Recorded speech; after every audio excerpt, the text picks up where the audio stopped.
Welcome student.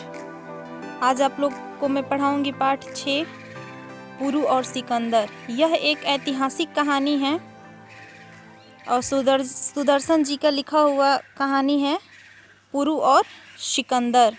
इस कहानी में यही लिखा हुआ है कि किस तरह पुरु और सिकंदर एक दूसरे के खून के प्यासे हैं। तो आइए पढ़ते हैं कि सबसे पहले इस पाठ प्रवेश में क्या लिखा हुआ है। भारत के इतिहास में ऐसे अनेक महान राजा हुए जिनकी शौर्य गाथा कभी भुलाई नहीं जा सकती, चाहे परिस्थितियाँ कैसी भी हो।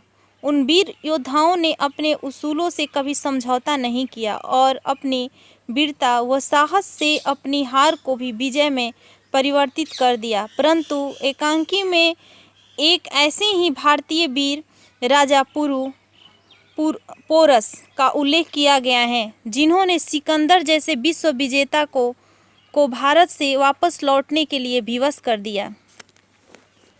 पात्र: सिकंदर यूनानी सम्राट, पुरु भारतीय राजा, सेल्यूकस यूमनिश यूनानी सेनापति, समर पुरु का पुत्र। सिकंदर अपने दरबार में सिंहासन पर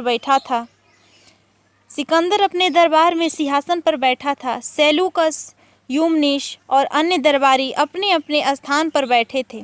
दरबारियों में समर भी हैं जो यूनानी वेश में हैं।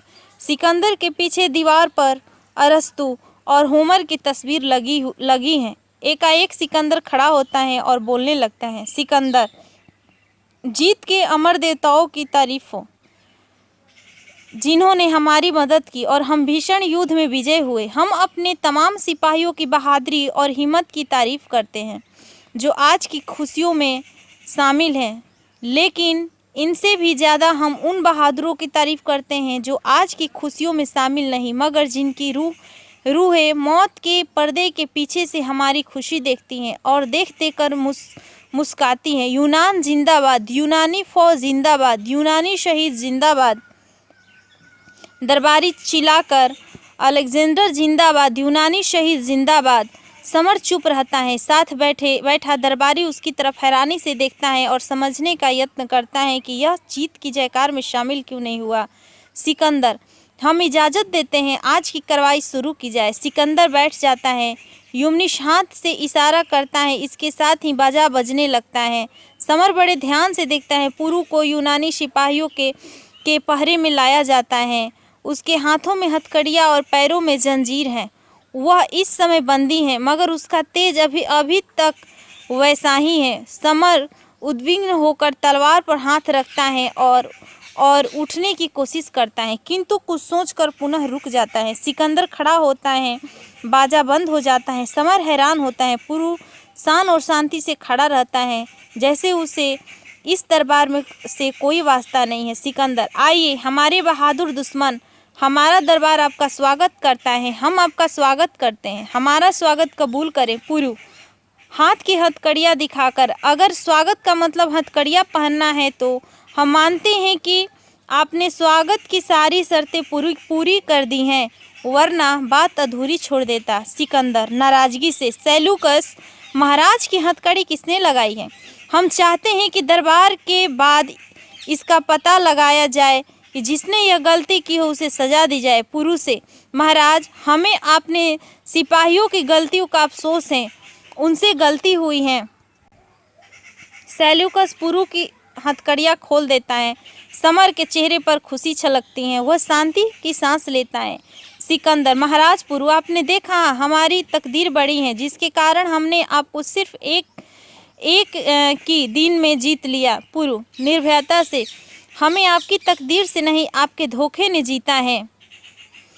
अगर आपकी तकदीर इतनी बड़ी थी तो आपने दिन के उजाले में नदी क्यों पार नहीं की? आपने रात के अंधेरे का सहारा क्यों लिया? सिकंदर: प्यार और लड़ाई में धोखाधड़ी चलती हैं। पुरु: तो क्या राजपूत के भेष में जब आप स्वयं मेरे दरबार में आए थे तब आपका वध करना मेरे लिए उचित था? सिकंदर: यह आपने हम पर मेहरबानी नहीं की थी, अपनी ताकत पर भरोसा किया था और आपको मालूम हो कि यह आपकी गलती थी। क्या आप अपनी गलती पर आज अफसोस नहीं करते? पुरु: अगर हम ऐसी गलतियां करके 1000 बार पकड़े जाएं और इसके बाद फिर हमें अवसर मिले तो हम फिर यही गलती करेंगे और इसके लिए हमें ज़रा भी पछतावा नहीं होगा। पछतावा कायरता के लिए होता है, पछतावा कायरता के लिए होता है, वीरता के लिए नहीं। वीरता कभी नहीं पछताती। सिकंदर, हमने बादशाह बहुत देखे हैं और बहुत से बादशाहों को हराया भी है, लेकिन पूर्वजों की कसम हमने आपने जैसा बहादुर और दिलेर बादशाह आज तक नहीं देखा। पुरु मुस्कुराकर, हमने भी बहुत से महाराज देखे हैं और बहुत से महाराजाओं के राज छीने हैं, पर तीर और तलवार की सौगंध हमने भी आप जैसे ओछा और घमंडी राजा आज तक नहीं देखा। सेल्यूकस अपनी तलवार निकालकर आगे बढ़ता है। सेल्यूकस, अदब से बात करो। तुम जुपिटर के बेटे और यूनान के बादशाह के सामने खड़े हो और उनके सिपाहियों का खून गर्म है। समर पुनः तलवार पर हाथ रखकर उठना चाहता है मगर रुक जाता है। सिकंदर ताड़ जाता है और मुस्कुराता है, मगर समर नहीं जानता कि सिकंदर ने उसे देख लिया है। वह उसी तरह निर्भयता से बैठा रहता है। पुरुष सेल्यूकस की तरफ देखकर बेपरवाही से, तुम कौन हो जो इतना भी नहीं जानते कि जब दो राजा आपस में बात कर रहे हो तो बीच में बोलने से दोनों का अपमान होता है। अगर तुम हमारे आदमी होते तो हम तुम्हें दरबार से निकाल देते और कहते जाओ हमारे दरबार में बेअदब नहीं रह सकते। यूमनीश हैरान होकर देखता है और समर का चेहरा अभिमान से चमकने लगता है। दरबारी डर जाते हैं। सिकंदर, सेल्यूकस, तुमने गलती की है, महाराज से माफ़ी मांगो। सेल्यूकस पुरु के सामने झुककर, महाराज मैं माफ़ी चाहता हूँ, मुझसे भूल हुई। यूमनीश और भी हैरान होता है। पुरु, हमने क्षमा किया। सिकंदर पुरु की ओर मुड़कर नम्रता से, हम आपकी बहादुरी से खुश हुए।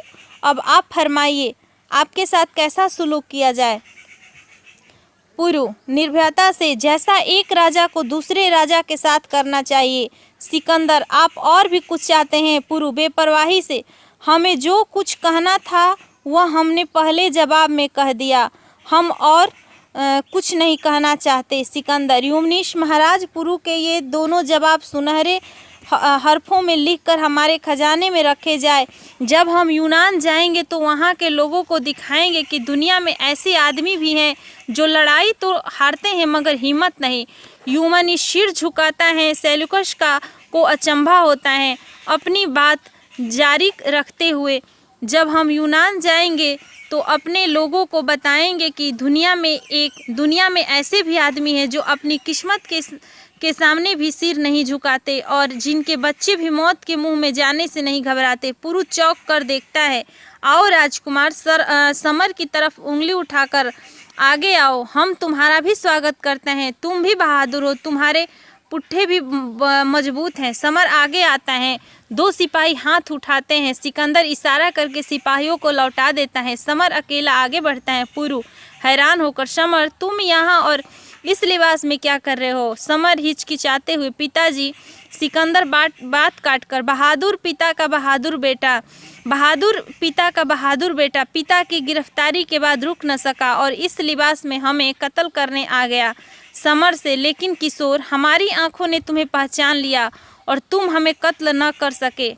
हमारी तकदीर ज़बरदस्त